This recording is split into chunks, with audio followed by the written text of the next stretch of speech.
আদর্শ আমরা সমাজ ব্যবস্থায় খুঁজে পাই না, রাষ্ট্র ব্যবস্থায় খুঁজে পাই না।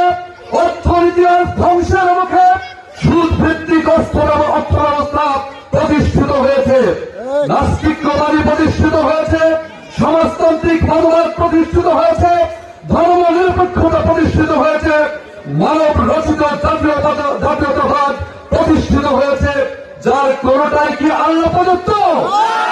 সুতরাং যা আল্লাহ প্রদত্ত নয়, যা রাসূলুল্লাহ প্রদর্শিত নয়, মুসলমানরা সেটা মানতে পারে না।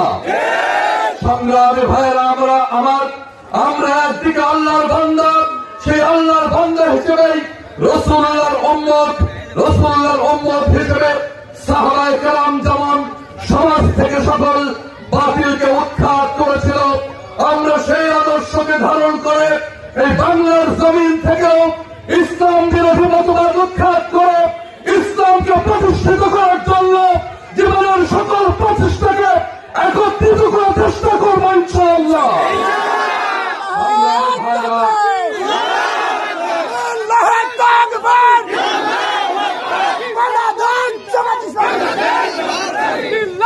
সংগ্রামী ভাইরা আমার, আপনারা ইতিমধ্যে একটা স্লোগান শুনতে পেয়েছেন, সব দল দেখা শেষ, জামাত ইসলামী বাংলাদেশ।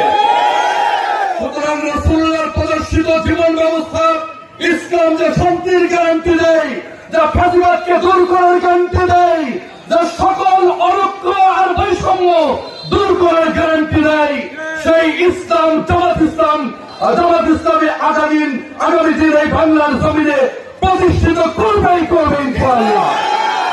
সেই ব্যাপারে সকল ইসলামী শক্তি, দেশপ্রেমিক শক্তি আমরা সকলে রাজি আছি না নাই? সংগ্রামী ভাইরা,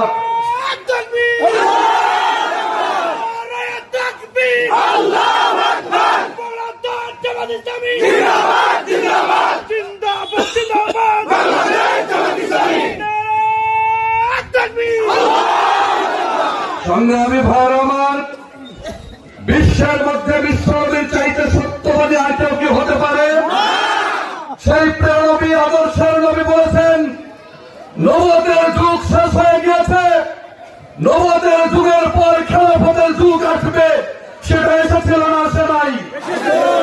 30 বছর খেলাফতের যুগ চলে যাওয়ার পরে নবীজি বলেছিলেন রাজতন্ত্র আসবে।